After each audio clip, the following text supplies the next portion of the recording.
En los albores de la era cristiana, cuando el Imperio Romano extendía sus garras sobre Palestina como una sombra implacable, ¿qué verdades se ocultaban tras los relatos que forjarían la fe de civilizaciones enteras?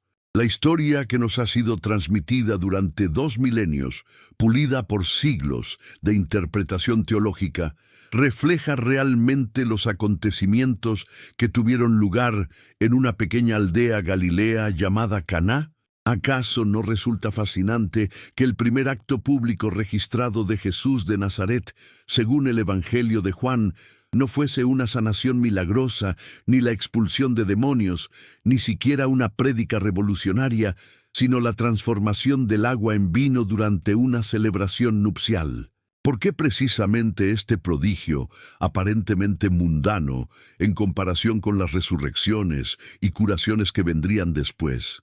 ¿Qué simbolismo profundo encierra este acto inaugural que los primeros cristianos consideraron digno de ser preservado como el génesis del ministerio mesiánico? Para comprender la verdadera naturaleza de este evento, debemos adentrarnos en las profundidades de una época marcada por la ocupación romana, las tensiones religiosas y la efervescencia espiritual que caracterizaba la Palestina del siglo I. El contexto histórico no es meramente un telón de fondo decorativo, sino el crisol mismo donde se forjaron las narrativas que definirían el cristianismo. ¿Acaso los evangelistas, escribiendo décadas después de los supuestos hechos, no estuvieron inevitablemente influenciados por las necesidades doctrinales y las presiones sociales de sus comunidades? La aldea de Caná, situada en las colinas de Galilea, era un microcosmos de la sociedad judía bajo el yugo romano. Aquí, donde las tradiciones ancestrales se entrelazaban con la inevitable penetración de la cultura helenística, no encontramos el escenario perfecto para que emergiesen relatos que posteriormente serían revestidos de significado divino. Las bodas judías de la época no eran simples ceremonias íntimas, sino acontecimientos comunitarios que duraban varios días, donde la abundancia de vino no solo representaba prosperidad material, sino que constituía un elemento ritual fundamental para la validación social y religiosa del matrimonio. ¿Qué nos revela el análisis minucioso del texto juanino sobre las verdaderas intenciones del narrador? Cuando Juan describe la presencia de 6 tinajas de piedra para la purificación de los judíos, no está estableciendo deliberadamente un contraste simbólico entre la antigua ley mosaica y la nueva dispensación que Jesús habría de inaugurar. El número 6, tradicionalmente asociado con la imperfección en la numerología hebrea, frente al 7 de la perfección divina, sugiere una transición consciente del orden antiguo al nuevo, casualidad o construcción literaria deliberada. Pero adentremos nuestro análisis en las profundidades del simbolismo que permea cada elemento de esta narrativa. El agua, sustancia primordial de la purificación ritual judía, ¿no representa acaso el estado de preparación espiritual que precedía a la revelación divina? En las tradiciones místicas del judaísmo, el agua simbolizaba tanto la pureza necesaria para aproximarse a lo sagrado, como la potencialidad no manifestada, la materia prima sobre la cual actuaría la voluntad divina. ¿No resulta entonces profundamente significativo que precisamente esta sustancia fuese el elemento transformado? El vino, por otra parte, cargaba consigo múltiples capas de significado en la cultura mediterránea antigua. Más allá de su función como bebida celebratoria, el vino representaba la alegría, la abundancia, la transformación misma de la materia mediante procesos que los antiguos percibían como casi mágicos.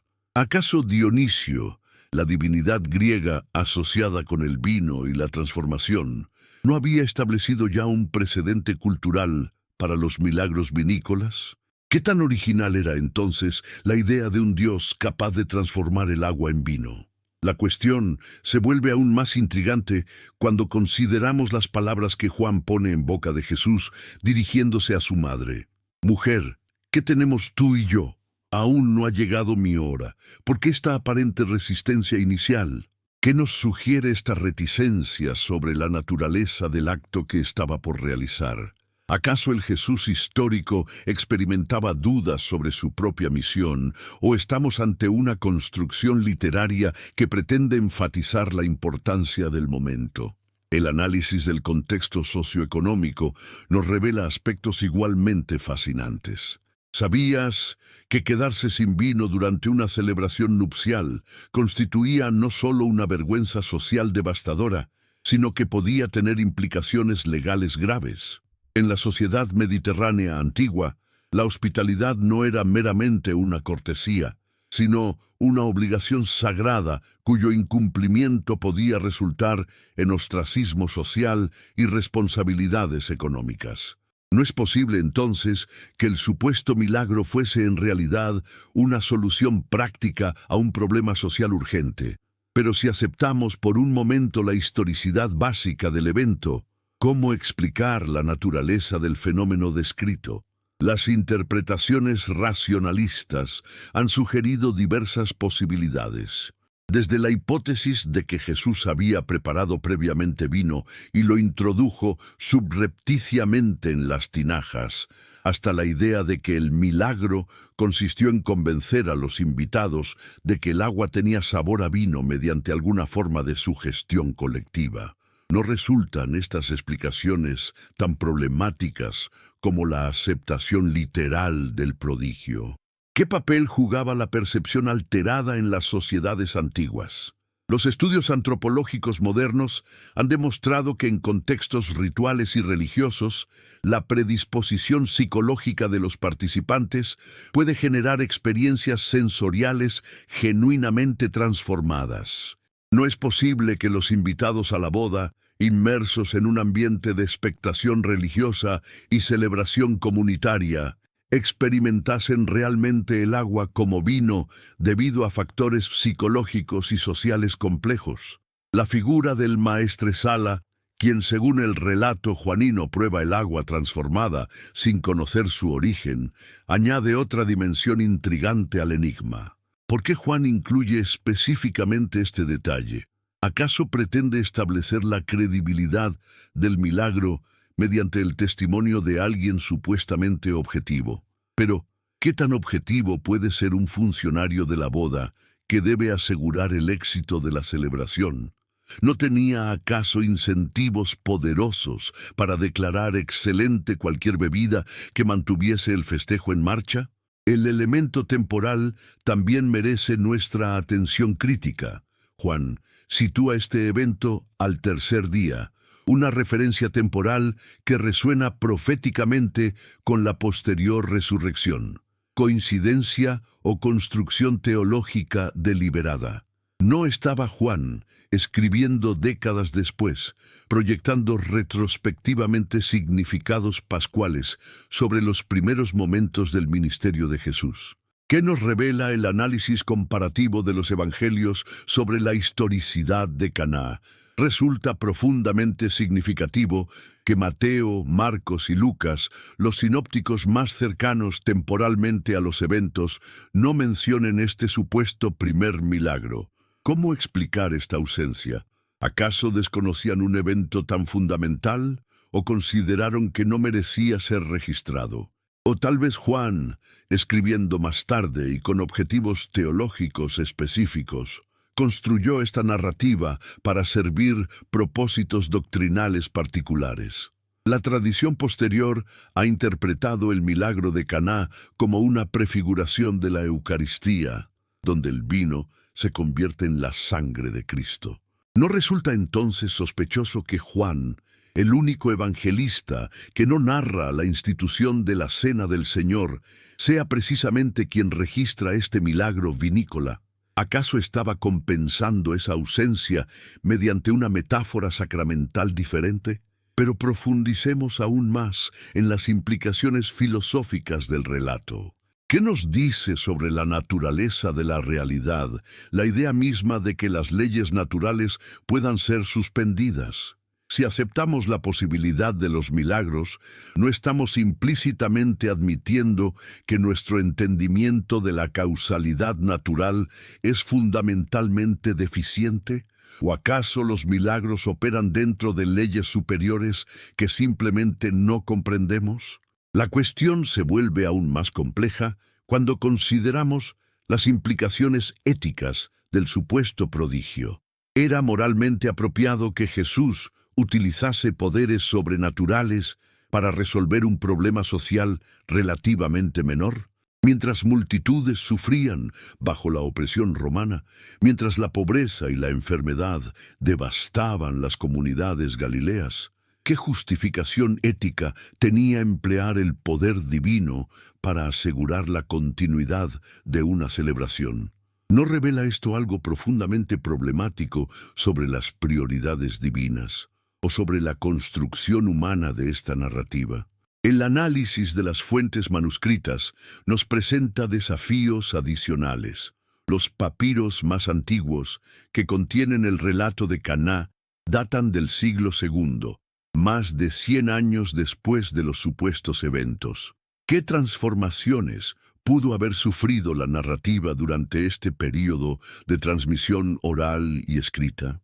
¿Cuántos detalles fueron añadidos, modificados o reinterpretados para servir las necesidades teológicas cambiantes de las comunidades cristianas primitivas?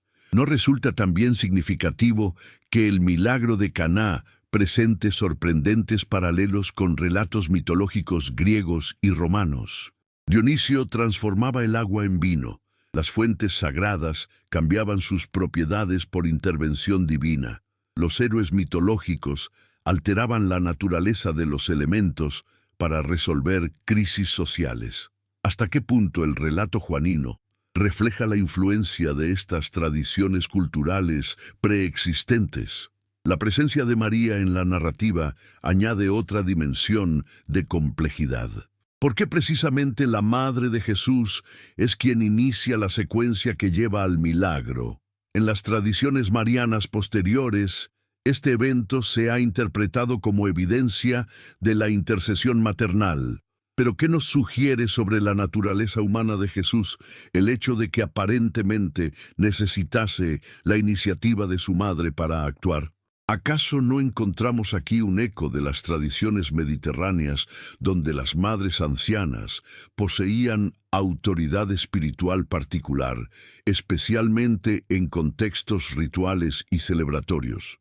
¿No es posible que la figura de María, en este relato, refleje roles sociales y religiosos femeninos que posteriormente fueron cristianizados y teologizados? El simbolismo numérico también demanda nuestra atención crítica. 6 tinajas, cada una conteniendo 2 o 3 metretas, aproximadamente 80 a 120 litros cada una. ¿Estamos hablando de 500 a 700 litros de vino? ¿No resulta esta cantidad extraordinariamente excesiva para cualquier celebración nupcial razonable? ¿Qué nos sugiere esta abundancia hiperbólica sobre la naturaleza literal versus simbólica del relato? La respuesta del maestresala, quien declara que el vino transformado es superior al servido inicialmente, plantea cuestiones adicionales sobre la naturaleza del fenómeno.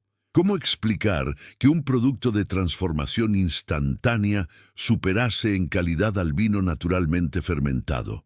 ¿Acaso estamos ante una metáfora sobre la superioridad de la nueva dispensación cristiana sobre las tradiciones judías preexistentes? ¿Qué papel jugaba el vino en las tradiciones místicas judías de la época? Los textos rabínicos posteriores asociarían el vino con la revelación divina, con los tiempos mesiánicos, con la abundancia escatológica prometida a Israel. ¿No es posible que el relato de Caná refleje estas asociaciones simbólicas más que un evento histórico literal? Pero si asumimos por un momento la historicidad básica del evento, ¿cómo habrían interpretado los testigos presenciales lo que experimentaron? En una cultura donde lo sobrenatural formaba parte integral de la cosmovisión cotidiana, donde los milagros se esperaban de los hombres santos, no habría sido natural interpretar cualquier evento inusual como manifestación divina. La psicología social moderna nos enseña sobre el poder de la expectativa colectiva para generar experiencias compartidas extraordinarias. En contextos rituales y religiosos, grupos enteros pueden experimentar fenómenos que posteriormente describen en términos sobrenaturales. ¿No es posible que algo similar ocurriera en Caná? ¿Qué nos dice el análisis lingüístico del texto griego original sobre las intenciones del autor? La palabra empleada para milagro, semeion, no significa prodigio sobrenatural, sino señal o signo. ¿No sugiere esto que Juan entendía el evento primariamente en términos simbólicos más que como violación de las leyes naturales? El contexto político también merece consideración profunda. ¿Acaso la transformación del agua en vino no puede interpretarse como una metáfora de resistencia cultural contra la ocupación romana? El vino representaba la identidad mediterránea frente a las tradiciones bárbares del norte, la civilización frente a la militarización, la celebración comunitaria frente a la opresión imperial. ¿No resulta significativo que los primeros cristianos, perseguidos por el imperio, desarrollasen narrativas que enfatizaban la transformación, la abundancia, la alegría comunitaria? ¿Acaso estos elementos no constituían una forma de resistencia simbólica contra las condiciones sociales opresivas? La cuestión de la historicidad se complica aún más cuando consideramos las diferentes tradiciones manuscritas. Algunas versiones antiguas presentan variaciones menores, pero significativas, en los detalles del relato. ¿Qué nos sugieren estas divergencias sobre la estabilidad de la tradición textual? ¿Cómo podemos determinar cuál versión refleja más fielmente los supuestos eventos originales? ¿Acaso no deberíamos cuestionar también nuestras propias presuposiciones sobre lo que constituye evidencia histórica válida? Los estándares modernos de verificación empírica son apropiados para evaluar relatos que emergen de contextos culturales donde la frontera entre lo natural y lo sobrenatural era fundamentalmente diferente. El análisis comparativo con otras tradiciones religiosas contemporáneas revela patrones fascinantes. Los milagros de transformación de sustancias aparecen en múltiples tradiciones mediterráneas y del Medio Oriente. ¿Hasta qué punto estos paralelos sugieren influencia mutua y hasta qué punto reflejan arquetipos humanos universales sobre la intervención divina? ¿No es también significativo que el relato de Caná haya sido particularmente enfatizado en los primeros siglos del cristianismo, precisamente cuando la Iglesia luchaba por establecer su identidad distintiva frente al judaísmo y las religiones mistéricas? ¿Acaso la función del milagro era menos histórica que apologética? ¿La transformación misma de agua a vino no simboliza acaso múltiples niveles de cambio? ¿De lo común a lo especial? ¿De la necesidad básica al lujo? ¿De la purificación ritual a la celebración comunitaria? ¿No encontramos aquí una metáfora perfecta para la transición que el cristianismo representaba respecto al judaísmo tradicional? Pero profundicemos en las implicaciones teológicas más amplias. Si Jesús poseía realmente el poder de alterar la estructura molecular del agua, ¿qué nos dice esto sobre su naturaleza esencial? ¿Estamos ante la manifestación de una divinidad encarnada o ante la evidencia de capacidades humanas extraordinarias que posteriormente fueron interpretadas en términos sobrenaturales?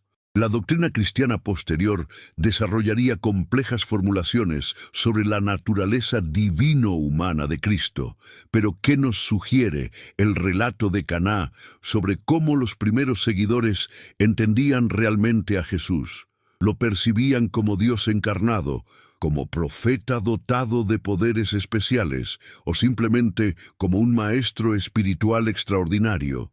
¿Acaso la ausencia del relato en los evangelios sinópticos no sugiere que las primeras comunidades cristianas no consideraban este evento como evidencia definitiva de la divinidad de Jesús? ¿Por qué Mateo, Marcos y Lucas habrían omitido un prodigio tan impresionante si realmente hubiera ocurrido y si realmente hubiera sido entendido como manifestación divina? El contexto sacramental que la tradición posterior ha proyectado sobre Caná no representa una lectura anacrónica que distorsiona el significado original del relato. ¿Hasta qué punto nuestras interpretaciones han sido condicionadas por 2 milenios de desarrollo teológico? ¿Qué papel jugaba el simbolismo del matrimonio en las tradiciones judías mesiánicas? Los profetas habían utilizado metáforas nupciales para describir la relación entre Dios e Israel, y los textos apocalípticos hablaban de bodas escatológicas. ¿No es posible que el relato de Caná refleje estas tradiciones simbólicas más que un evento histórico específico?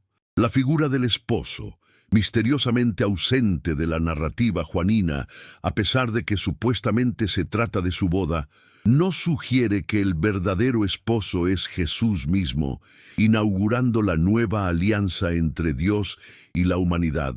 No estamos ante una alegoría sofisticada, más que ante un relato histórico.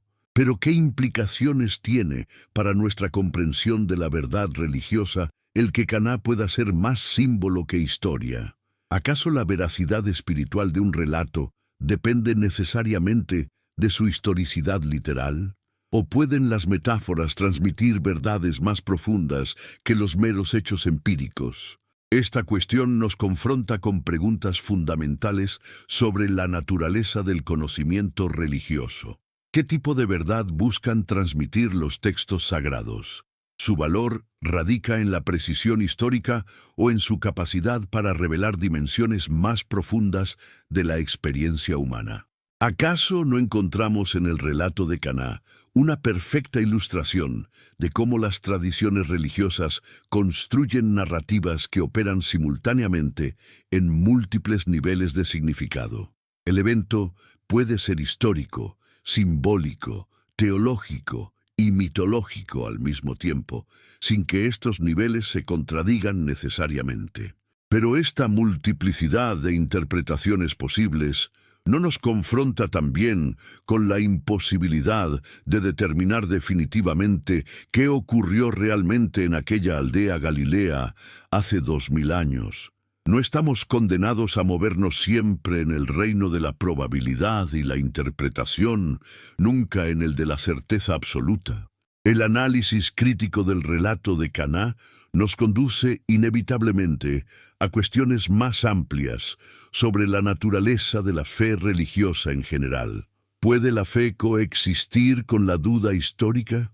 ¿Es posible mantener un compromiso religioso genuino mientras se cuestionan críticamente los fundamentos empíricos de las narrativas sagradas? ¿Acaso la verdadera enseñanza del supuesto milagro de Caná no radica precisamente en esta tensión irresoluble entre fe y razón, entre experiencia espiritual y verificación empírica?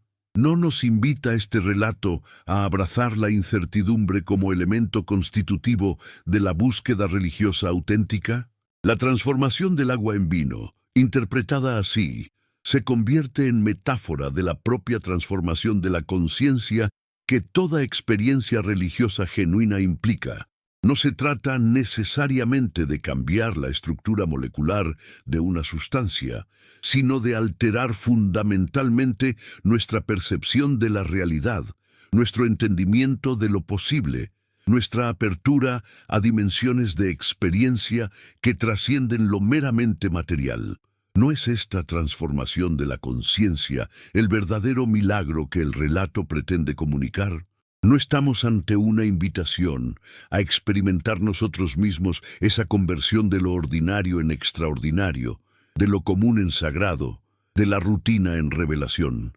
Esta interpretación no disminuye la importancia del relato, sino que la amplifica. En lugar de limitarnos a debates sobre la plausibilidad física de la transformación molecular, nos invita a explorar las posibilidades de transformación existencial que el encuentro con lo sagrado puede generar en la experiencia humana. Pero ¿acaso esta interpretación simbólica no corre el riesgo de vaciar el relato de su fuerza original? ¿No existe el peligro de que, al racionalizar el milagro, perdamos precisamente aquello que lo hace religiosamente significativo, su carácter de irrupción de lo divino en lo humano, de lo extraordinario en lo ordinario? Esta tensión entre interpretación literal y simbólica ha caracterizado la hermenéutica cristiana desde sus orígenes. Ya los padres de la Iglesia debatían si los relatos evangélicos debían entenderse histórica o alegóricamente, y esta discusión continúa vigente en nuestros días. ¿No refleja acaso esta persistencia del debate la naturaleza misma de los textos religiosos, que parecen resistirse a interpretaciones unívocas y definitivas? ¿No es precisamente su capacidad para generar múltiples lecturas lo que los mantiene vivos y relevantes a través de los siglos? El relato de Caná, analizado desde esta perspectiva, se revela como un texto extraordinariamente sofisticado que opera simultáneamente como narrativa histórica, construcción teológica, símbolo sacramental y metáfora existencial. Su riqueza no radica en una sola de estas dimensiones, sino en la interacción compleja entre todas ellas. ¿Qué nos enseña esto sobre la naturaleza de la verdad religiosa?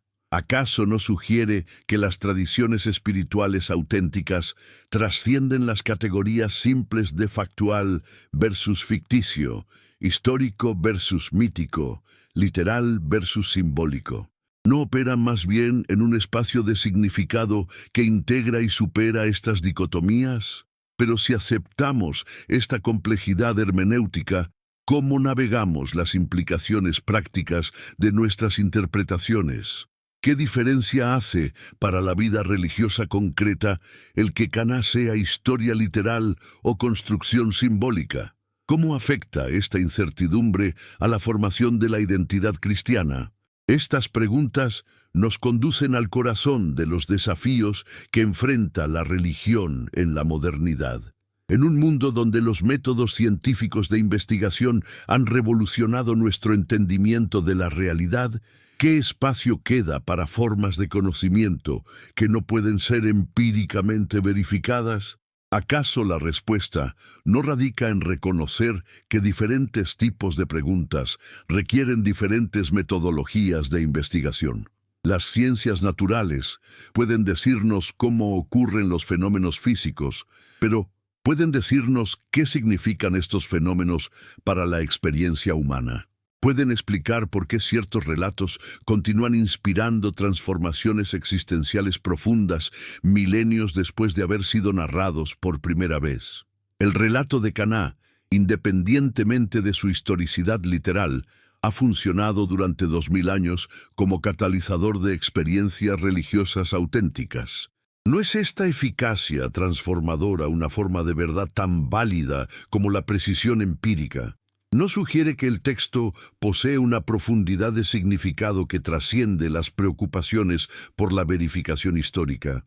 Pero ¿qué implicaciones tiene esta perspectiva para nuestra comprensión de otros aspectos de la tradición cristiana? Si Caná puede ser simbólicamente verdadero sin ser históricamente factual, ¿qué nos dice esto sobre relatos como la resurrección, la ascensión, los demás milagros? ¿Dónde trazamos la línea entre lo que debe entenderse literalmente y lo que puede interpretarse simbólicamente? Esta cuestión no admite respuestas fáciles o uniformes. Cada tradición religiosa, cada comunidad de fe, cada creyente individual debe encontrar su propio equilibrio entre la fidelidad a la herencia recibida y la honestidad intelectual frente a los desafíos del conocimiento contemporáneo. ¿No es precisamente esta necesidad de interpretación personal y comunitaria lo que mantiene vivas las tradiciones religiosas? ¿No es la tensión creativa entre tradición e interpretación lo que permite que textos antiguos continúen hablando a contextos contemporáneos? El milagro de Caná, visto desde esta perspectiva, no es simplemente un evento que ocurrió o no ocurrió hace 2000 años, sino un relato que continúa ocurriendo cada vez que alguien experimenta la transformación de lo ordinario en extraordinario, de lo común en sagrado, de la desesperación en esperanza. ¿No es esta actualización constante del relato su verdadero poder milagroso? ¿No encontramos aquí una comprensión más profunda de lo que significa la presencia continua de lo divino en la experiencia humana? La transformación del agua en vino se convierte así en símbolo de todas las transformaciones que el encuentro con lo sagrado puede generar: la transformación de la conciencia, de las relaciones, de las prioridades, de la percepción misma de la realidad. No necesitamos que las leyes físicas hayan sido suspendidas hace 2000 años para experimentar estos milagros de transformación en nuestras propias vidas. Pero ¿acaso esta interpretación no disminuye la unicidad de Jesús como figura histórica? ¿No corre el riesgo de convertirlo en un símbolo más, entre otros, perdiendo su especificidad como revelación definitiva de lo divino? Esta preocupación refleja tensiones profundas en el cristianismo contemporáneo entre la afirmación de la particularidad histórica de Jesús y el reconocimiento de su significado universal. ¿Es posible mantener ambas dimensiones sin contradicción? ¿Acaso la respuesta no radica en entender que la particularidad histórica y el significado universal no son mutuamente excluyentes, sino complementarios? ¿No puede Jesús ser simultáneamente una figura histórica específica y el símbolo universal de la posibilidad humana de transformación espiritual? El relato de Caná ilustra perfectamente esta dialéctica. Puede ser tanto el registro de un evento específico en la vida del Jesús histórico como la representación simbólica de la transformación espiritual que su mensaje puede generar en cualquier época y contexto. ¿No es esta capacidad de operar simultáneamente en múltiples niveles de significado lo que distingue a los textos verdaderamente sagrados? ¿No es precisamente su resistencia a interpretaciones unívocas lo que los mantiene relevantes a través de transformaciones culturales radicales? Pero esta multiplicidad interpretativa también genera desafíos pastorales significativos. ¿Cómo predican los líderes religiosos contemporáneos sobre textos cuyo estatus histórico es ambiguo? ¿Cómo nutren la fe de las comunidades creyentes mientras mantienen la honestidad intelectual frente a las incertidumbres históricas? ¿No requiere acaso la predicación auténtica una nueva sofisticación hermenéutica que pueda integrar la investigación crítica con el compromiso religioso? ¿No necesitamos formas de comunicación religiosa que puedan abrazar la incertidumbre histórica como elemento enriquecedor más que amenazante de la fe? El relato de Caná puede servir como modelo para esta nueva aproximación. En lugar de insistir en su historicidad literal o de descartarlo como ficción piadosa, podemos explorarlo como narrativa multidimensional que opera simultáneamente como posible memoria histórica, construcción teológica y símbolo espiritual. ¿No es esta aproximación más fiel tanto a la complejidad del texto como a la sofisticación de las audiencias contemporáneas? ¿No respeta mejor la integridad intelectual mientras nutre la búsqueda espiritual genuina? La transformación del agua en vino, interpretada así, se convierte en invitación a la transformación continua de nuestra comprensión religiosa. Nos desafía a trascender dicotomías simplistas entre fe y razón, entre tradición y crítica, entre historia y símbolo. ¿No es esta trascendencia de las polaridades opuestas el verdadero milagro que el relato pretende comunicar? ¿No nos invita a una forma de conciencia religiosa que puede integrar múltiples perspectivas sin perder su coherencia esencial? Pero esta integración no es fácil ni automática. Requiere lo que podríamos llamar una fe madura, que puede tolerar la ambigüedad, abrazar la incertidumbre y encontrar significado en la complejidad más que en las respuestas simples. ¿Acaso no es precisamente esta madurez espiritual lo que nuestro mundo contemporáneo necesita urgentemente? En una época marcada por fundamentalismos de todo tipo, no constituye una alternativa urgente y necesaria, una aproximación religiosa que pueda integrar la búsqueda de verdad con la humildad epistémica, la fidelidad a la tradición, con la apertura al cuestionamiento crítico. El análisis profundo del relato de Caná nos conduce inexorablemente hacia territorios aún más complejos de interpretación teológica y filosófica. ¿Acaso no deberíamos preguntarnos qué motivaciones específicas tenían los primeros transmisores de esta historia para preservarla y, eventualmente, incluirla en el canon sagrado? ¿Qué necesidades doctrinales, apologéticas o pastorales servía este relato en las comunidades cristianas primitivas? La ausencia del milagro de Caná en los evangelios sinópticos no es meramente una curiosidad académica, sino una clave crucial para entender las intenciones teológicas del Evangelio de Juan. ¿Por qué precisamente el cuarto evangelista, escribiendo probablemente en las últimas décadas del siglo I, consideró esencial incluir este relato que sus predecesores habían omitido? ¿Qué transformaciones en la comprensión cristológica habían ocurrido que hicieron necesario este tipo de narrativa fundacional? ¿No es significativo que Juan sitúe este evento como el primero de los signos que Jesús realizó?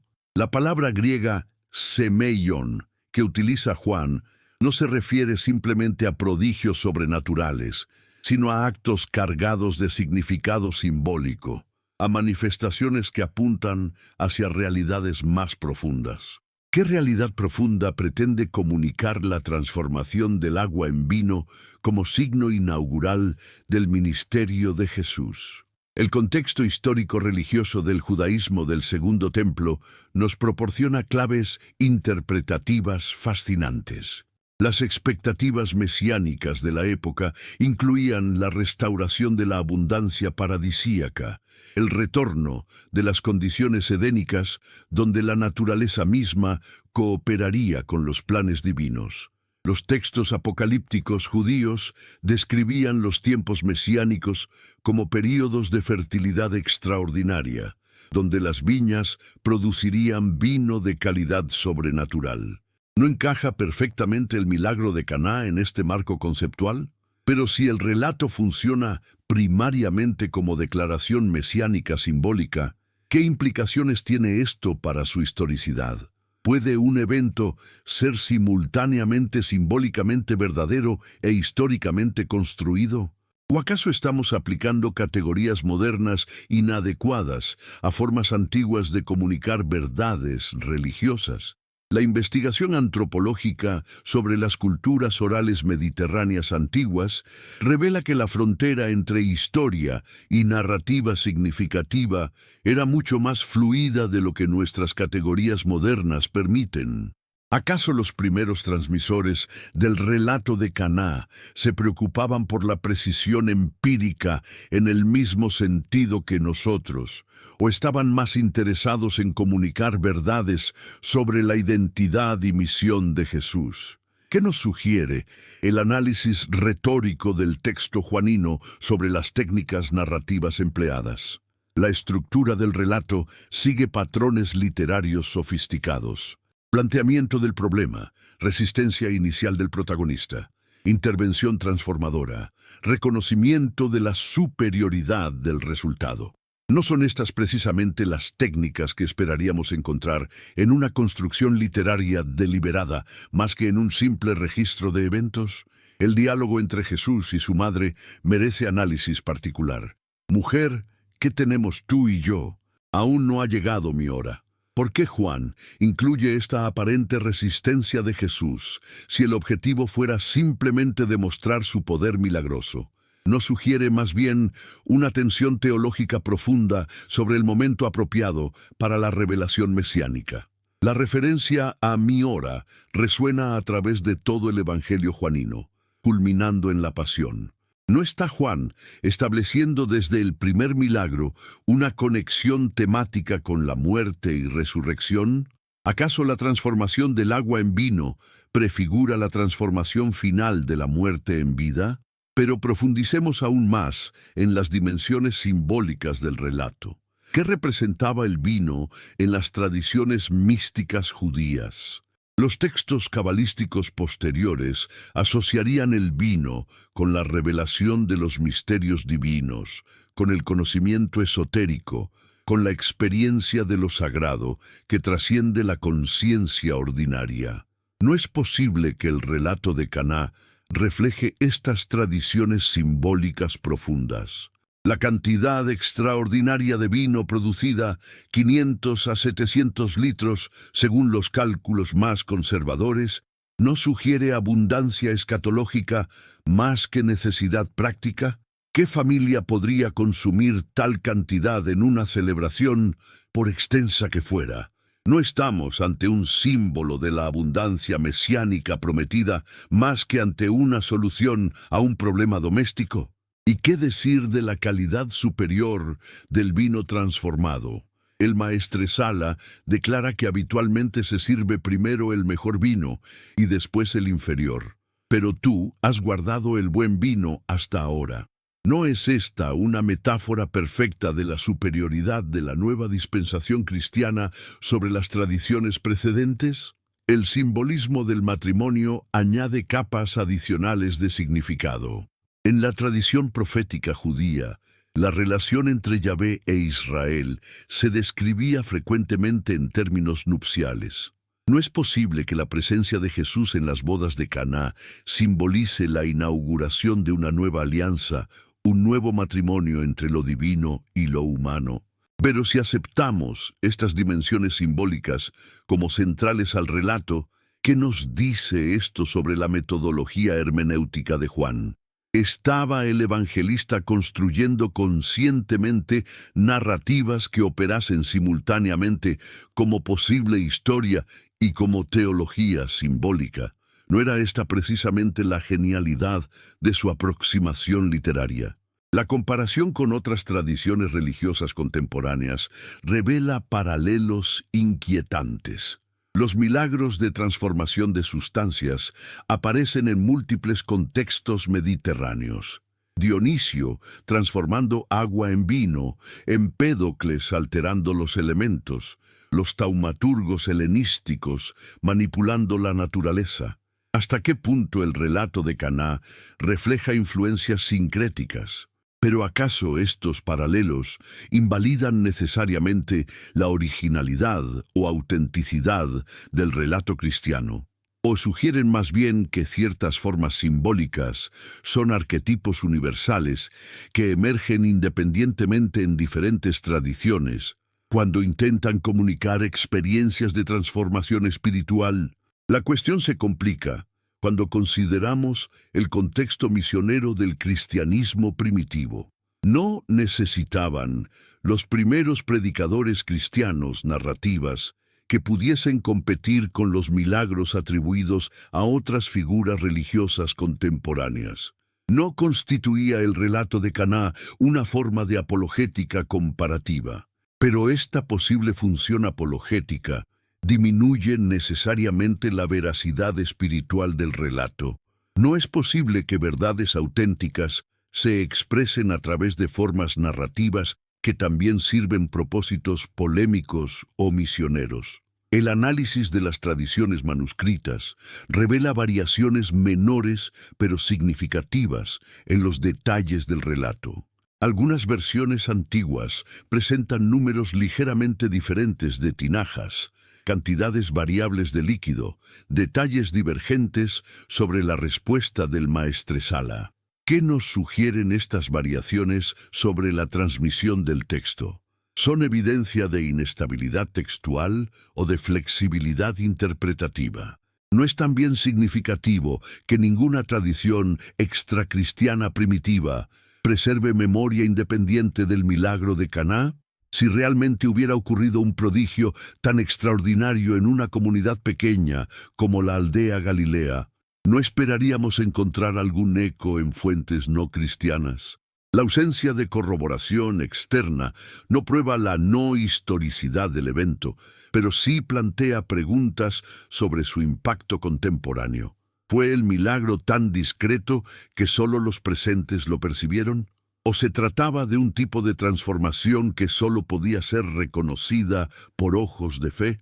Esta última posibilidad nos conduce hacia territorios epistemológicos fascinantes. Existe una forma de percepción específicamente religiosa que puede discernir significados y realidades invisibles a la observación meramente empírica.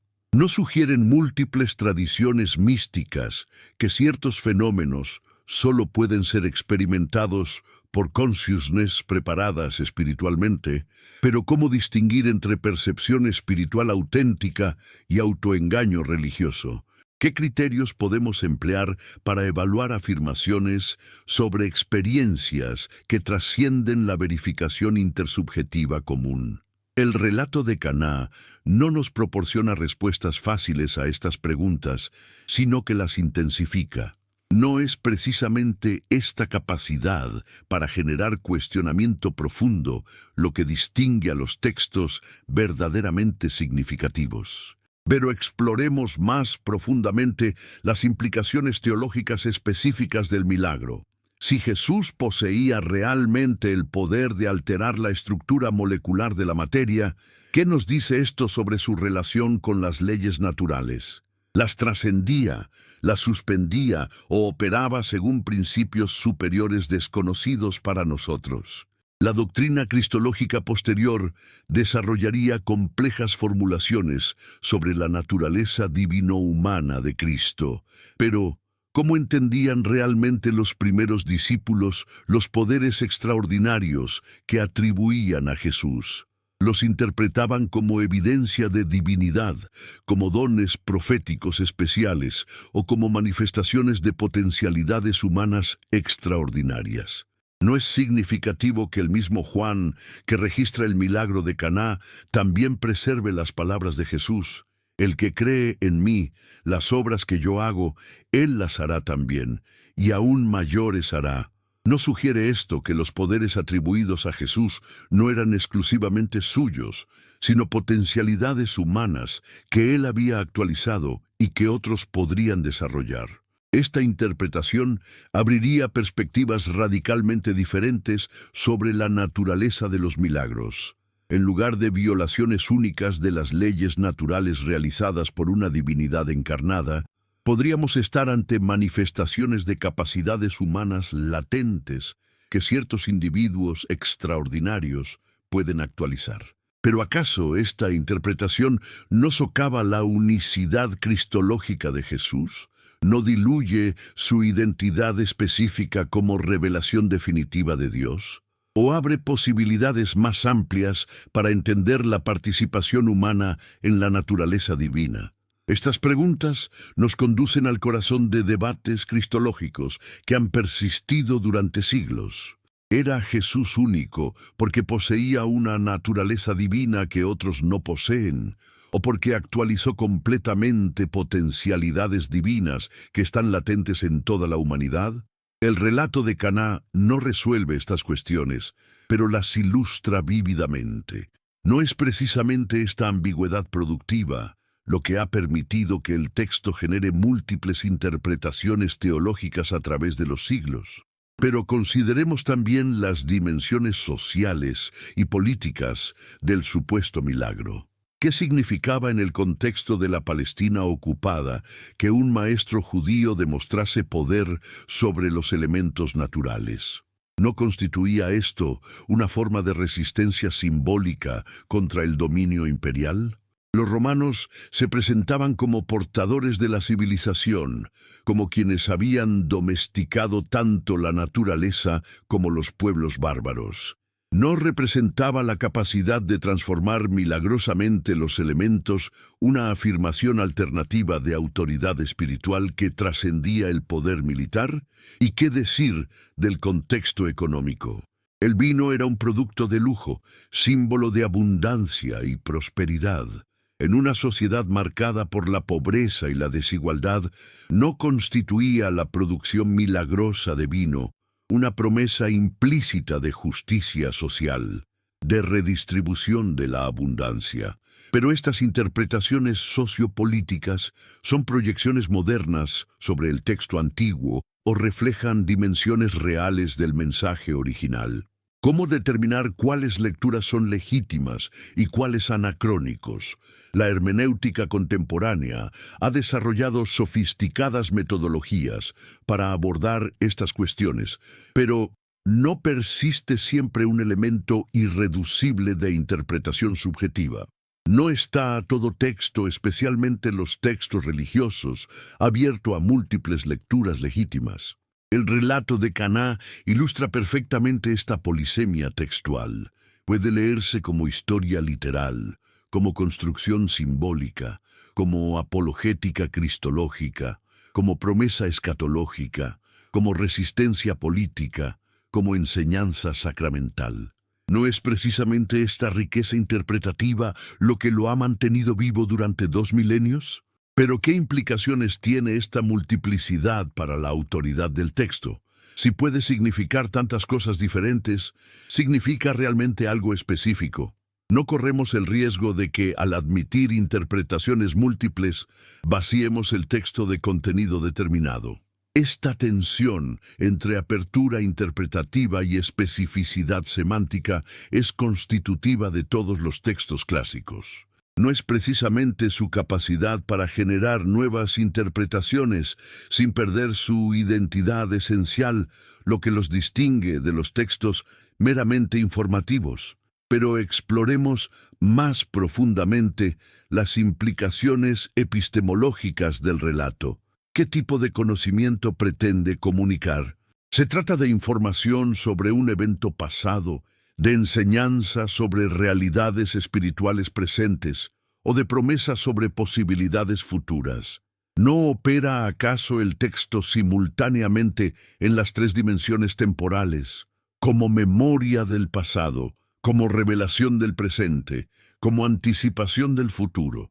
¿No es esta temporalidad múltiple característica de todos los textos verdaderamente sagrados?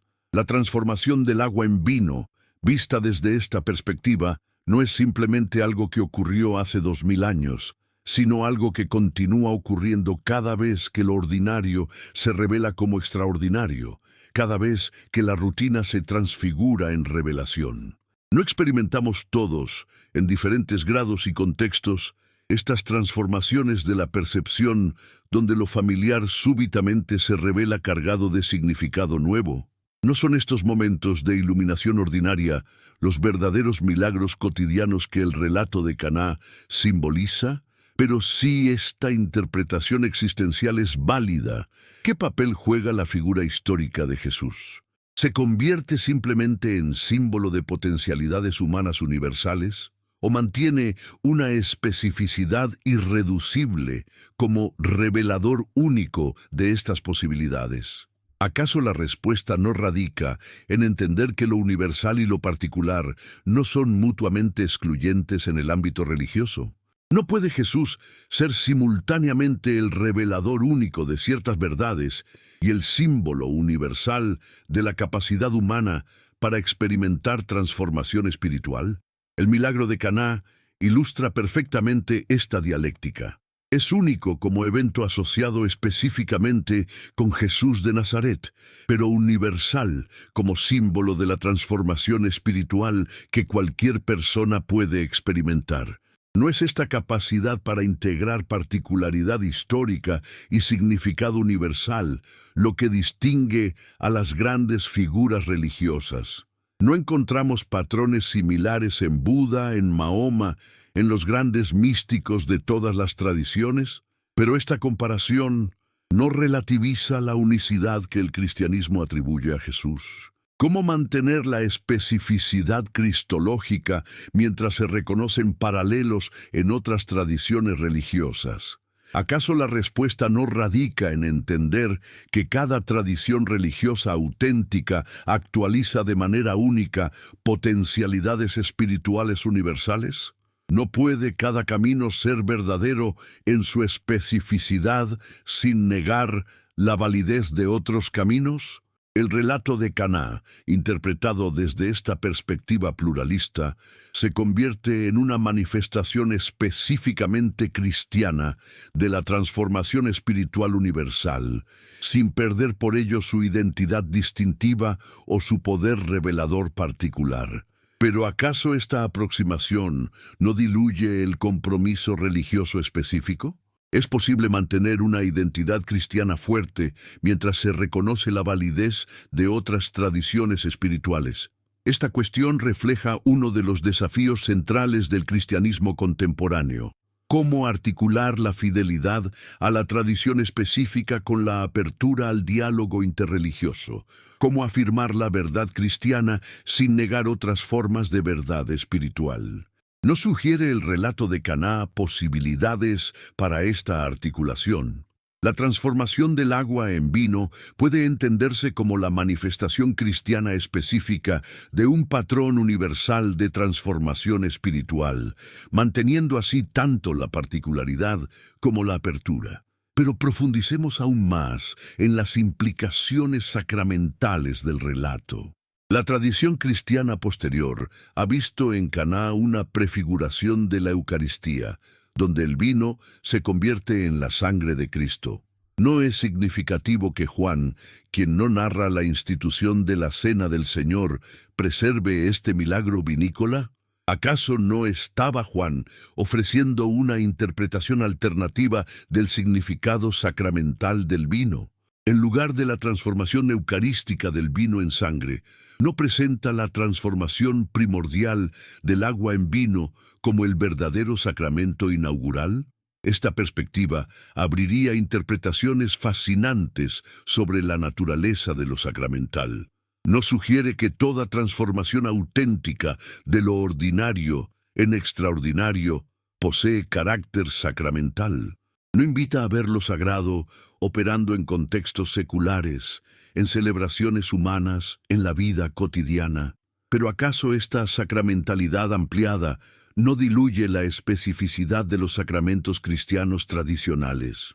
¿O enriquece más bien nuestra comprensión de cómo lo divino se hace presente en la experiencia humana? El análisis del simbolismo del agua y el vino desde perspectivas antropológicas y psicológicas profundas revela arquetipos universales de transformación. El agua representa lo primordial, lo potencial, lo no diferenciado. El vino simboliza lo cultural, lo transformado, lo que ha pasado por procesos complejos de cambio. ¿No estamos ante una metáfora perfecta del proceso de humanización, de culturización, de espiritualización? ¿No representa el milagro de Caná la transformación de la naturaleza bruta en cultura espiritual, de la potencialidad indiferenciada en actualización específica? Esta interpretación conecta el relato con procesos psicológicos profundos de individuación y desarrollo espiritual. ¿No experimentamos todos la transformación gradual de nuestras potencialidades iniciales en realizaciones específicas? ¿No es esta la verdadera alquimia espiritual que todas las tradiciones místicas reconocen? Pero si el milagro de Caná simboliza procesos psicológicos universales, ¿qué especificidad mantiene como relato cristiano? ¿No se convierte simplemente en una variación cultural de temas arquetípicos universales? ¿Acaso la especificidad no radica precisamente en la manera particular como el cristianismo articula estos temas universales? ¿No es la genialidad de Juan haber encarnado arquetipos universales en una narrativa histórica específica que mantiene tanto el poder simbólico como la concreción existencial? El relato de Caná nos enseña que lo universal no se opone a lo particular, sino que se realiza a través de lo particular. Los arquetipos solo adquieren poder transformador cuando se encarnan en narrativas específicas que pueden ser vividas por comunidades concretas. ¿No es esta encarnación de lo universal en lo particular el núcleo del misterio cristológico mismo?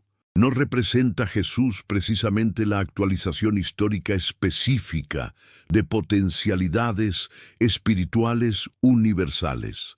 Pero esta interpretación no requiere una reformulación radical de las doctrinas cristológicas tradicionales.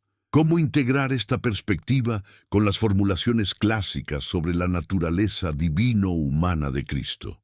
¿Acaso la respuesta no radica en entender que las formulaciones doctrinales son intentos históricos específicos de articular intuiciones espirituales que trascienden cualquier expresión conceptual particular? ¿No pueden coexistir múltiples formulaciones de la misma verdad fundamental? El milagro de Caná, interpretado desde esta perspectiva, se convierte en revelación de la capacidad divino-humana para transformar la realidad, actualizada de manera única en Jesús, pero participable por toda la humanidad. ¿No es esta una comprensión más rica y esperanzadora del mensaje cristiano? ¿No abre posibilidades para experimentar la presencia divina de maneras más amplias y liberadoras? Pero exploremos también las dimensiones éticas del relato. ¿Qué implicaciones morales tiene el que Jesús utilizase poderes extraordinarios para resolver un problema social relativamente menor?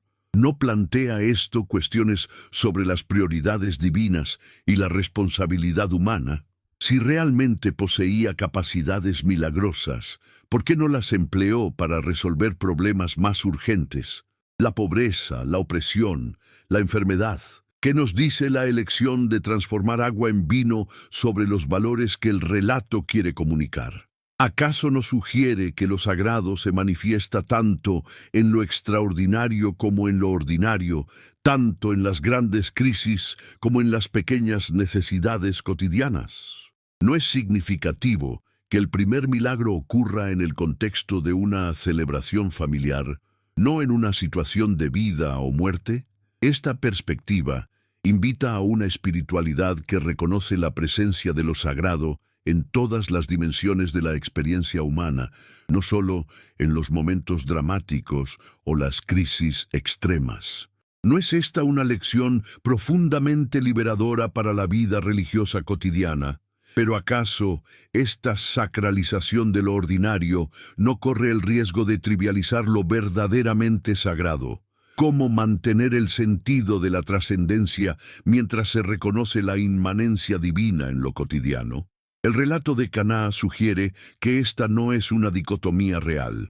¿No es precisamente en la transformación de lo ordinario donde se revela más claramente la presencia de lo extraordinario? ¿No es la capacidad para percibir milagros en lo cotidiano la verdadera sabiduría espiritual? Esta comprensión tiene implicaciones profundas para la práctica religiosa contemporánea. No invita a buscar transformaciones milagrosas no solo en contextos litúrgicos formales, sino en todas las situaciones donde lo ordinario puede revelarse como extraordinario. ¿Acaso no es esta la verdadera democratización de lo sagrado que el cristianismo originalmente prometía? ¿No abre posibilidades para que todas las personas, no solo los especialistas religiosos, puedan experimentar la presencia transformadora de lo divino? Pero esta democratización no requiere también una responsabilidad mayor por parte de cada individuo para cultivar la sensibilidad espiritual necesaria para percibir estas transformaciones? ¿No implica que cada persona debe convertirse, en cierto sentido, en su propio místico? El relato de Caná nos confronta finalmente con la cuestión fundamental de qué constituye un milagro auténtico. ¿Debe necesariamente violar las leyes naturales conocidas para ser considerado milagroso?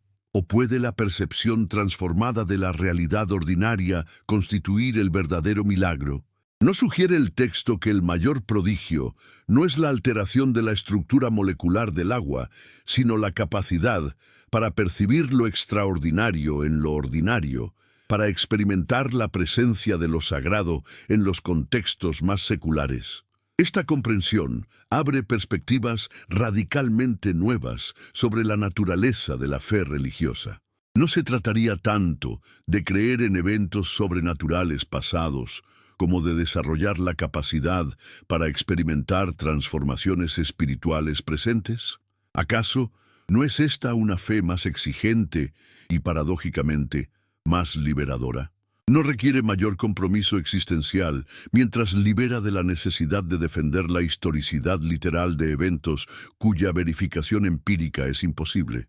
El milagro de Caná, interpretado desde esta perspectiva, se convierte en invitación permanente a la transformación de la conciencia, a la conversión de la percepción, al descubrimiento de dimensiones sagradas en la experiencia cotidiana.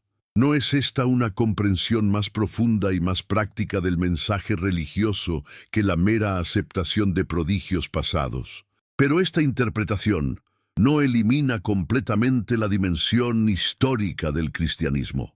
¿No corre el riesgo de convertir la fe en mera filosofía espiritual sin anclaje en eventos concretos? ¿Acaso la respuesta no radica en entender que historia y símbolo no son mutuamente excluyentes, sino complementarios?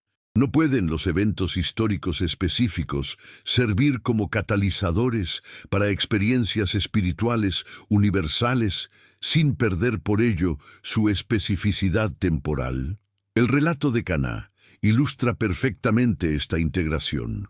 No puede ser simultáneamente memoria de un evento específico en la vida de Jesús y símbolo permanente de la transformación espiritual posible. Esta perspectiva nos libera de la falsa dicotomía entre fidelidad histórica y relevancia contemporánea.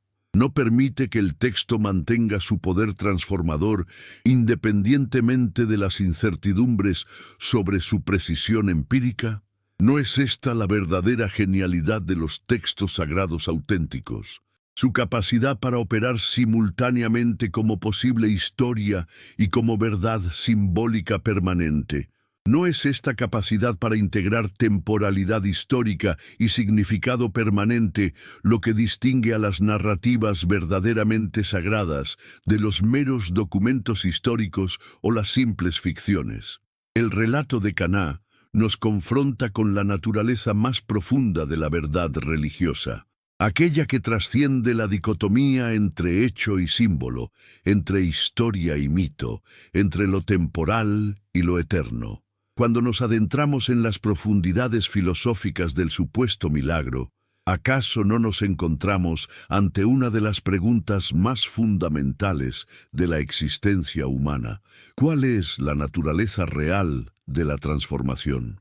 ¿Qué significa verdaderamente que algo cambie su esencia más íntima? ¿Y qué revela sobre nosotros mismos nuestra capacidad para percibir, interpretar y ser transformados por tales cambios? La transformación del agua en vino, analizada desde las perspectivas más profundas de la filosofía perenne, se revela como una metáfora extraordinariamente rica de procesos que operan en múltiples niveles de la realidad. ¿No representa acaso el paso de lo potencial a lo actual, de lo indiferenciado a lo específico, de lo natural a lo cultural, de lo inconsciente a lo consciente? En las tradiciones alquímicas que florecían en el mundo mediterráneo de la época, la transformación de sustancias básicas en elementos más nobles simbolizaba procesos de desarrollo espiritual profundos. ¿No es posible que el relato de Caná encarne estas mismas intuiciones sobre la posibilidad de transmutación interior que caracteriza el verdadero crecimiento espiritual? Pero ¿acaso no deberíamos preguntarnos qué tipo de autoridad espiritual se requiere para catalizar tales transformaciones? ¿Qué nos sugiere el relato sobre la naturaleza del poder religioso auténtico versus la manipulación espiritual? ¿Cómo distinguir entre la influencia transformadora genuina y la coerción psicológica sofisticada? Esta cuestión nos conduce hacia territorios inquietantes cuando consideramos cómo las instituciones religiosas han utilizado históricamente narrativas milagrosas para establecer y mantener su autoridad sobre las masas. No es posible que relatos como el de Caná hayan servido, independientemente de su origen, para legitimar estructuras de poder que posteriormente han oprimido más que liberado. ¿Acaso la verdadera pregunta no es si el milagro ocurrió literalmente, sino qué tipo de transformaciones sociales y espirituales ha generado la creencia en su historicidad? ¿Qué nos dice sobre la naturaleza humana el hecho de que millones de personas hayan encontrado esperanza, significado y dirección vital en esta narrativa? La sociología del conocimiento religioso nos enseña que las creencias no son meramente proposiciones intelectuales sobre la realidad, sino elementos constitutivos de identidades individuales y colectivas. No ha funcionado el relato de Caná, independientemente de su veracidad empírica, como catalizador de experiencias auténticas de transformación personal y comunitaria. Pero ¿qué precio han pagado las sociedades por basar sus sistemas de valores en narrativas cuya historicidad es cuestionable? ¿No han generado estas creencias también fanatismo, intolerancia, violencia contra quienes cuestionan o interpretan diferentemente los relatos fundacionales?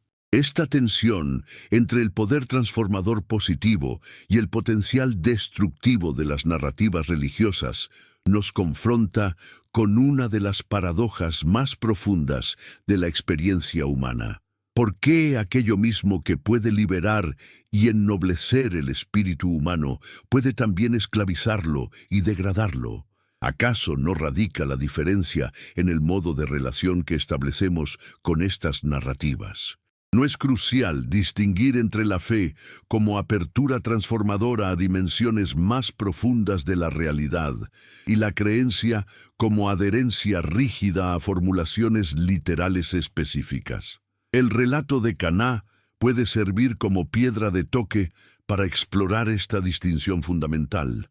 ¿Qué tipo de fe genera cuando se interpreta como invitación a experimentar transformaciones espirituales presentes? ¿Y qué tipo de creencia produce cuando se entiende como exigencia de aceptación literal de un evento pasado? ¿No sugieren la historia y la experiencia contemporánea que la primera aproximación tiende a generar apertura, creatividad, compasión y crecimiento espiritual, mientras que la segunda frecuentemente produce rigidez, defensividad, sectarismo y estancamiento? Pero profundicemos aún más en las implicaciones epistemológicas fundamentales. ¿Qué nos enseña la persistencia y el poder transformador del relato de Caná sobre la naturaleza del conocimiento religioso? ¿Operan las tradiciones espirituales según criterios de verdad diferentes a los de las ciencias empíricas? ¿No es posible que existan formas de conocimiento que no dependen de la verificación intersubjetiva común, sino de la transformación experiencial de quienes se abren a ciertas dimensiones de la realidad? ¿No sugieren múltiples tradiciones místicas que ciertos aspectos de lo real solo se revelan a consciousness preparadas mediante disciplinas espirituales específicas? Esta posibilidad no implica relativismo epistemológico absoluto, sino reconocimiento de la complejidad multidimensional de la realidad. No pueden coexistir múltiples niveles de conocimiento válido sin contradecirse necesariamente. No puede la verdad empírica convivir con la verdad simbólica, la verdad histórica con la verdad existencial. El milagro de Caná nos invita a explorar estas posibilidades sin resolver prematuramente las tensiones que generan. No es precisamente la capacidad para mantener múltiples perspectivas en tensión creativa lo que caracteriza la sabiduría auténtica. Pero ¿acaso Esta apertura epistemológica no corre el riesgo de la indeterminación absoluta. ¿Cómo evitar que la tolerancia hacia múltiples interpretaciones degenere en relativismo vacío, donde toda interpretación es igualmente válida? ¿Acaso la respuesta no radica en aplicar criterios pragmáticos? ¿Qué interpretaciones generan transformación auténtica, liberación genuina, crecimiento espiritual real? No pueden evaluarse las diferentes lecturas del relato según sus frutos existenciales, más que según su conformidad con estándares externos de verificación. Esta aproximación pragmática no elimina la búsqueda de verdad, sino que la redefine en términos de eficacia transformadora, más que de correspondencia literal con hechos empíricos. ¿No es esta una comprensión más sofisticada y útil de la verdad religiosa? Desde esta perspectiva, el milagro de Caná es verdadero en la medida en que continúa generando transformaciones auténticas en quienes se abren a su mensaje, independientemente de si ocurrió literalmente hace 2000 años. ¿No es esta una forma más práctica y liberadora de abordar los textos sagrados? Pero ¿qué nos dice específicamente el relato sobre la naturaleza de la transformación espiritual auténtica? ¿Qué elementos estructurales del milagro pueden informar nuestro entendimiento de cómo ocurren realmente los cambios profundos en la experiencia humana? La presencia del agua como material base sugiere que toda transformación genuina debe partir de una sustancia fundamental pura, no contaminada. ¿No implica esto que el crecimiento espiritual auténtico requiere honestidad radical consigo mismo, reconocimiento sincero del punto de partida real, sin autoengaños ni pretensiones? La intervención de una autoridad espiritual, representada por Jesús, sugiere que ciertas transformaciones requieren catalizadores externos, maestros o tradiciones que posean conocimientos o capacidades que trascienden nuestras limitaciones individuales.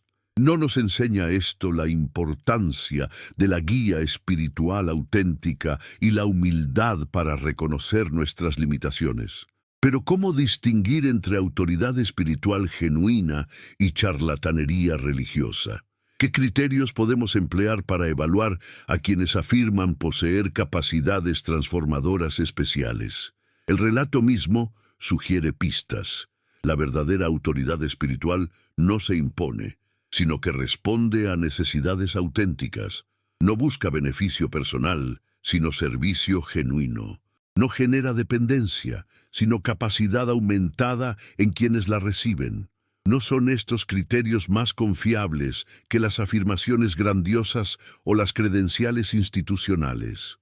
La transformación del agua en vino también sugiere que el cambio espiritual auténtico no destruye la naturaleza fundamental de lo transformado, sino que actualiza potencialidades latentes. El agua no deja de ser líquido para convertirse en vino. Más bien, sus posibilidades intrínsecas se realizan de manera nueva. ¿No nos enseña esto que el crecimiento espiritual genuino no nos aliena de nuestra humanidad básica, sino que la transfigura? ¿Cuántas tradiciones espirituales han caído en el error de intentar trascender o negar la naturaleza humana en lugar de transformarla? ¿No sugiere el milagro de Caná un camino más integrado donde lo humano y lo divino se complementan en lugar de oponerse? La calidad superior del vino transformado, reconocida por el maestresala, implica que las transformaciones espirituales auténticas producen resultados que son objetivamente superiores a los estados anteriores. No se trata de cambios meramente subjetivos o ilusorios, sino de mejoras reales en la calidad de vida, en la capacidad para amar, en la sabiduría práctica, en la contribución al bienestar común. ¿No son estos frutos concretos los verdaderos criterios para evaluar cualquier camino o práctica espiritual? No deberíamos desconfiar de tradiciones que prometen transformación, pero no generan mejoras evidentes en la vida de quienes las siguen. La abundancia extraordinaria del vino producido sugiere que las transformaciones espirituales auténticas no son escasas o limitadas, sino que pueden generar riqueza experiencial que excede ampliamente las necesidades inmediatas. ¿No implica esto que el crecimiento espiritual genuino no empobrece, sino enriquece la vida? ¿Cuántas aproximaciones religiosas han promovido la renuncia, la privación, la negación como caminos espirituales? ¿No sugiere el milagro de Caná que la verdadera espiritualidad genera abundancia, alegría, celebración? Esta comprensión tiene implicaciones radicales para la teología y la práctica cristiana. No nos invita a reevaluar tradiciones ascéticas que han enfatizado el sufrimiento, la privación, la negación del mundo como medios necesarios para la salvación.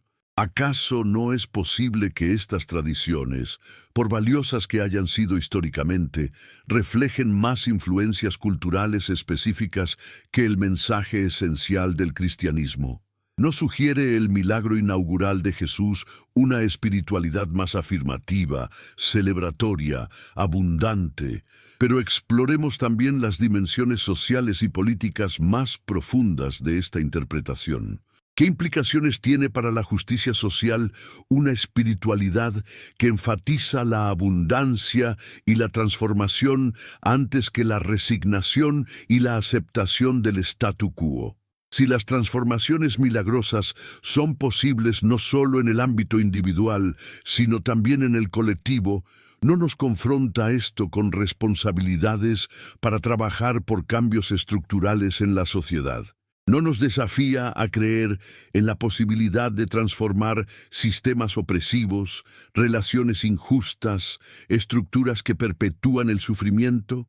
El contexto original del milagro, una celebración comunitaria donde la escasez amenazaba con arruinar la alegría colectiva, no puede interpretarse como metáfora de todas las situaciones sociales donde la abundancia potencial es bloqueada por limitaciones artificiales. ¿Cuántas de nuestras crisis sociales contemporáneas reflejan no escasez real de recursos, sino mala distribución, sistemas injustos, prioridades distorsionadas? ¿No nos invita el milagro de Caná a imaginar y trabajar por transformaciones sociales que liberen la abundancia latente para el beneficio común? Esta perspectiva conecta espiritualidad y activismo social de manera orgánica. No sugiere que la verdadera transformación espiritual debe manifestarse necesariamente en compromiso por la justicia social. ¿No son las místicas auténticas inevitablemente liberadoras en sus implicaciones sociales? Pero ¿cómo evitar que la espiritualidad se instrumentalice para agendas políticas específicas? ¿Cómo mantener la trascendencia espiritual mientras se trabaja por transformaciones sociales concretas? ¿Acaso la respuesta no radica en entender que lo espiritual y lo político no son ámbitos separados, sino dimensiones de una realidad integral? ¿No nos enseña el milagro de Caná que lo sagrado opera tanto en la transformación personal como en la celebración comunitaria? Esta integración de lo individual y lo colectivo, lo espiritual y lo social, lo trascendente y lo inmanente, caracteriza las tradiciones religiosas más maduras. ¿No nos invita el relato a superar falsas dicotomías que han empobrecido tanto la espiritualidad como el activismo social? Pero profundicemos aún más en las implicaciones filosóficas del concepto mismo de milagro. ¿Qué nos revela sobre la naturaleza de la realidad, la posibilidad misma de que lo ordinario se transforme en extraordinario? Sugiere que la realidad es más plástica, más abierta a la transformación de lo que nuestras categorías conceptuales habituales permiten. Las cosmologías cuánticas contemporáneas han revelado niveles de plasticidad e interconexión en la realidad física que habrían parecido mágicos a generaciones anteriores. No es posible que los fenómenos tradicionalmente considerados milagrosos reflejen aspectos de la realidad que la ciencia contemporánea apenas está comenzando a entrever.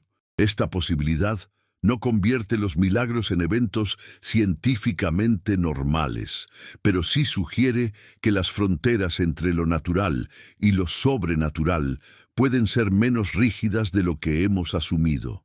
¿No nos invita esto a una mayor humildad epistémica sobre los límites de nuestro conocimiento actual? ¿Pero acaso esta apertura a posibilidades extraordinarias no corre el riesgo de abrir las puertas a todo tipo de credulidad y superstición? ¿Cómo mantener apertura mental sin perder discriminación crítica? ¿Acaso la respuesta no radica en aplicar criterios rigurosos pero no rígidos? No podemos mantener estándares altos de evidencia mientras permanecemos abiertos a formas de evidencia que trascienden los paradigmas científicos actuales. El milagro de Caná puede servir como caso de estudio para desarrollar estas aproximaciones más sofisticadas. No nos permite explorar simultáneamente su plausibilidad histórica, su coherencia simbólica, su eficacia transformadora, sus implicaciones existenciales. Esta metodología multidimensional no resuelve definitivamente la cuestión de qué ocurrió literalmente hace 2000 años, pero enriquece inmensamente nuestro entendimiento de lo que el relato puede significar y cómo puede funcionar en nuestras vidas. ¿No es esta una aproximación más madura y útil que la simple afirmación o negación de la historicidad literal? ¿No nos libera de debates estériles para enfocarnos en cuestiones más fundamentales sobre significado, propósito y transformación? Desde esta perspectiva, la pregunta crucial no es si Jesús realmente transformó agua en vino hace 2000 años, sino si el mensaje encarnado en ese relato puede transformar agua en vino en nuestras vidas presentes. ¿No puede lo ordinario de nuestra experiencia cotidiana revelarse como extraordinario cuando lo percibimos con ojos transformados? ¿Acaso no experimentamos todos, en diferentes grados, estas transformaciones de la percepción, donde lo familiar súbitamente se carga de significado nuevo, donde lo rutinario se revela como sagrado, donde lo común se transfigura en milagroso? El verdadero milagro de Caná, interpretado así, no es la alteración de estructuras moleculares, sino la transformación de la conciencia que puede percibir lo sagrado operando en lo secular, lo extraordinario presente en lo ordinario, lo divino manifestándose en lo humano. ¿No es esta una comprensión más liberadora y práctica del mensaje religioso? ¿No nos invita a convertirnos nosotros mismos en agentes de transformación, en catalizadores de milagros cotidianos, en reveladores de las dimensiones sagradas de la experiencia común? Esta interpretación no disminuye la importancia de Jesús como figura religiosa central, sino que amplifica su mensaje. ¿No nos está invitando a participar en el mismo tipo de consciousness transformadora que Él encarnó? ¿No nos está llamando a actualizar en nuestras propias vidas las mismas capacidades que Él demostró? ¿Pero acaso esta democratización de lo milagroso no diluye la unicidad cristológica? ¿Cómo mantener la especificidad de Jesús como revelador único mientras se afirma la capacidad humana universal para la transformación espiritual? ¿Acaso la respuesta no radica en entender que Jesús es único, no porque posea capacidades que otros no pueden desarrollar, sino porque actualizó completamente potencialidades que están latentes en toda la humanidad? ¿No es su genialidad precisamente habernos mostrado lo que es posible para todos nosotros? Esta comprensión convierte a Jesús en modelo y maestro más que en objeto de adoración pasiva. ¿No nos invita a seguir su ejemplo más que a venerarlo desde la distancia? ¿No nos desafía a convertirnos en Cristos menores más que en devotos dependientes? El milagro de Caná, interpretado desde esta perspectiva, se convierte en programa de transformación personal y social. ¿No nos está mostrando qué es posible cuando seres humanos se abren completamente a las dimensiones sagradas de la realidad? Pero ¿qué obstáculos enfrentamos en nuestros contextos contemporáneos para actualizar estas posibilidades? ¿Qué estructuras mentales, sociales, institucionales bloquean nuestra capacidad para experimentar y generar transformaciones auténticas? El análisis de nuestras limitaciones contemporáneas revela patrones inquietantes. No vivimos en sociedades que han sistematizado la producción de agua sin transformarla nunca en vino. No hemos creado sistemas educativos, económicos, políticos, que mantienen a las personas en estados de potencialidad sin actualizar nunca completamente sus capacidades. ¿Cuánto talento humano permanece sin desarrollar? ¿Cuánta creatividad sin expresar? ¿Cuánta capacidad de amor sin actualizar debido a estructuras sociales que priorizan la conformidad sobre la transformación, la productividad mecánica sobre el crecimiento integral? El milagro de Caná nos confronta con estas realidades dolorosas, al mostrarnos lo que es posible cuando las potencialidades humanas se actualizan completamente. No nos desafía a cuestionar radicalmente sistemas que perpetúen la mediocridad cuando la excelencia es posible. Pero ¿cómo trabajar por estas transformaciones estructurales sin caer en utopismos ingenuos o revoluciones destructivas? ¿Cómo generar cambios profundos que respeten la complejidad de las realidades humanas? ¿Acaso la respuesta no radica en comenzar por las transformaciones que están al alcance inmediato, en nuestras relaciones personales, en nuestras comunidades locales, en nuestros círculos de influencia directa? ¿No nos sugiere el milagro de Caná que las transformaciones auténticas comienzan en espacios íntimos y se extienden orgánicamente? La boda donde ocurre el milagro no es un evento masivo, sino una celebración comunitaria específica. ¿No nos enseña esto, que las transformaciones sociales auténticas emergen de cambios en redes relacionales concretas más que de programas abstractos de reforma social? ¿Acaso no subestimamos sistemáticamente el poder transformador de cambios aparentemente pequeños en contextos específicos? ¿No puede la transformación de una familia, de un vecindario, de un grupo de trabajo generar ondas de cambio que eventualmente transformen estructuras más amplias? El milagro de Caná ilustra perfectamente esta dinámica. Una transformación aparentemente menor en una celebración local se convierte en el signo inaugural de un movimiento que eventualmente transformaría civilizaciones enteras. ¿No nos sugiere esto que debemos tomar en serio las posibilidades transformadoras de nuestros contextos inmediatos? Pero ¿cómo cultivar las capacidades necesarias para generar estas transformaciones? ¿Qué disciplinas espirituales, prácticas relacionales, metodologías de cambio pueden desarrollar en nosotros las capacidades que Jesús demostró en Caná? La tradición cristiana ha desarrollado múltiples aproximaciones: oración contemplativa, servicio compasivo, construcción de comunidad, compromiso por la justicia social. ¿No sugieren todas estas prácticas aspectos de la formación integral necesaria para convertirse en agentes de transformación auténtica?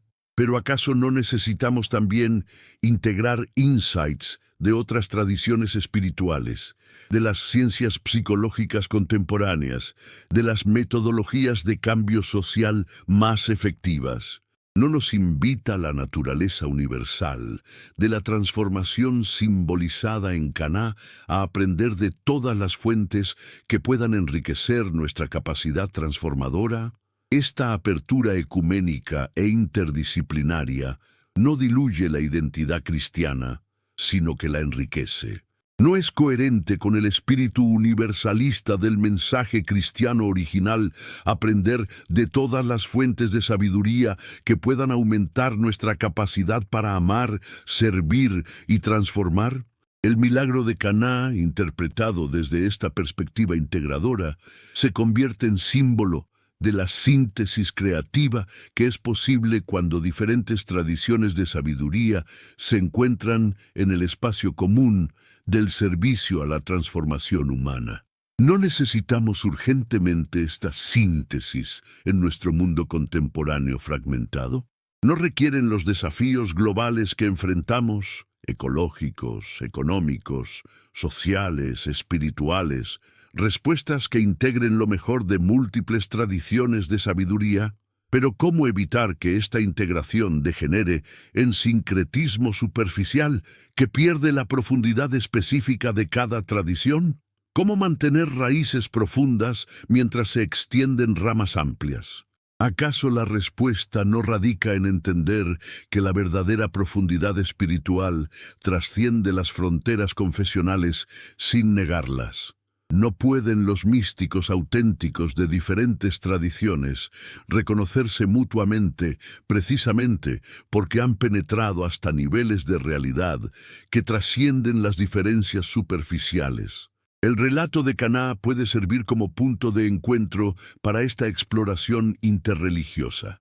No encontramos en múltiples tradiciones espirituales relatos de transformación que resuenan con los temas centrales del milagro: la conversión de lo ordinario en extraordinario, la manifestación de abundancia donde parecía haber escasez, la revelación de dimensiones sagradas en contextos seculares. ¿No nos sugiere esto que estamos tocando arquetipos universales de transformación espiritual que se manifiestan de manera específica en cada tradición, pero que apuntan hacia realidades comunes de la experiencia humana? Esta comprensión abre posibilidades extraordinarias para el diálogo interreligioso y la colaboración espiritual.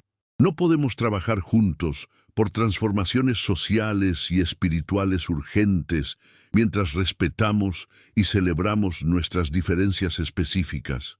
¿Acaso no es esta colaboración entre tradiciones diferentes precisamente lo que nuestro mundo necesita para abordar crisis que trascienden las fronteras confesionales, nacionales, culturales?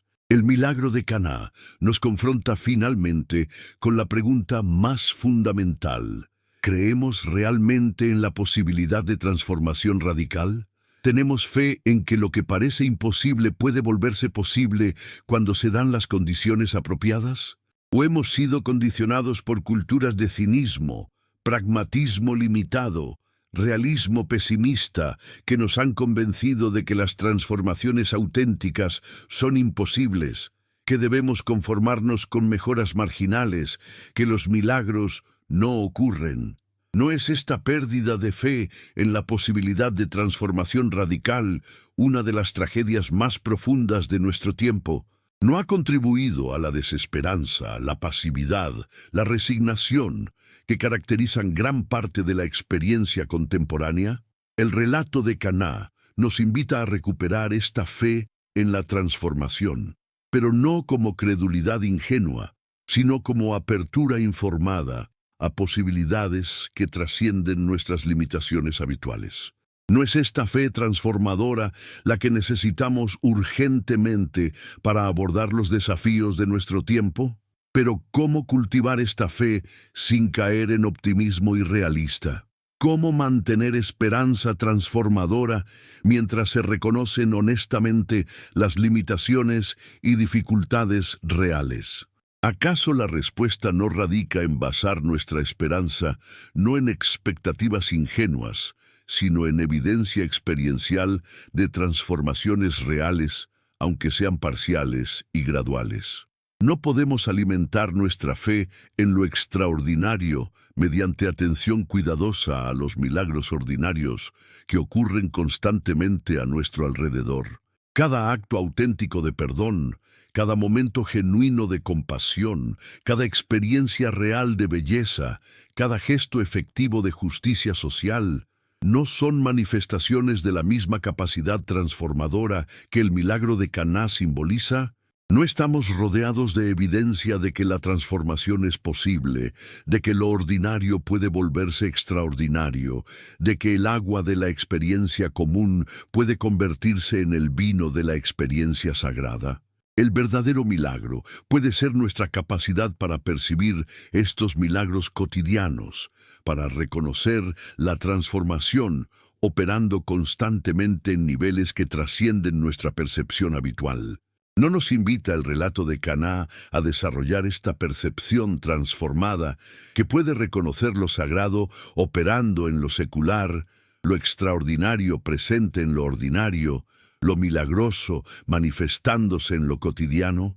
Esta percepción transformada no requiere que abandonemos nuestro discernimiento crítico o que aceptemos acríticamente todo como milagroso. No requiere más bien una sensibilidad refinada que puede distinguir entre transformación auténtica y mera novedad, entre cambio superficial y conversión profunda. El desarrollo de esta sensibilidad puede ser en sí mismo el verdadero fruto del encuentro con el relato de Caná. No nos educa para reconocer y participar en los procesos de transformación que operan constantemente en nuestro mundo. ¿Acaso no es esta educación de la percepción la verdadera función de todos los textos sagrados auténticos? No pretenden menos informarnos sobre eventos pasados que transformar nuestra capacidad para percibir y participar en realidades presentes. El milagro de Caná, interpretado desde esta perspectiva educativa, se convierte en invitación permanente a la transformación de la conciencia, a la conversión de la percepción, al descubrimiento de dimensiones sagradas en la experiencia común. ¿No es esta una comprensión más liberadora y práctica de la verdad religiosa que los debates sobre historicidad literal? ¿No nos enfoca en lo que realmente importa? ¿Nuestra capacidad presente para experimentar y generar transformación? Esta aproximación no niega la importancia de la investigación histórica o la reflexión teológica rigurosa. No la sitúa más bien en el contexto más amplio de la búsqueda humana de significado, propósito y transformación. ¿No puede la incertidumbre histórica sobre los detalles específicos del milagro coexistir productivamente con la certeza experiencial sobre su poder transformador continuo? Esta tensión creativa entre duda intelectual y fe existencial puede ser precisamente lo que mantiene vivos los textos religiosos. ¿No es su resistencia a interpretaciones definitivas lo que los convierte en fuentes permanentes de nuevas posibilidades de significado? El relato de Caná permanece abierto a múltiples interpretaciones, abierto a nuevas actualizaciones, abierto a transformaciones que aún no hemos imaginado. ¿No es precisamente esta apertura su verdadero milagro? ¿Acaso no nos invita cada encuentro con el texto a convertirnos nosotros mismos en parte de su historia continua? ¿No nos desafía a experimentar en nuestras propias vidas el tipo de transformación que simboliza? El agua de nuestra experiencia ordinaria espera ser transformada en el vino de la experiencia extraordinaria. ¿No es esta la invitación permanente que el relato nos extiende? Pero tenemos el coraje para aceptar esta invitación. Estamos dispuestos a abrirnos a transformaciones que podrían cambiar radicalmente nuestro entendimiento de nosotros mismos, de nuestras relaciones, de nuestro propósito en el mundo. ¿O preferimos la seguridad de interpretaciones que mantienen el milagro safely en el pasado, donde no puede desafiarnos a transformaciones presentes que podrían resultar incómodas o demandantes? El relato de Caná nos confronta finalmente con esta elección fundamental. ¿Queremos que los milagros permanezcan como objetos de creencia o queremos participar en ellos como agentes de transformación? La respuesta que elijamos determinará no solo nuestro entendimiento del texto, sino la naturaleza misma de nuestra vida espiritual y nuestro compromiso con la transformación del mundo. No es esta elección, más que cualquier pregunta sobre historicidad literal, la que define la verdadera relevancia contemporánea del milagro de Caná.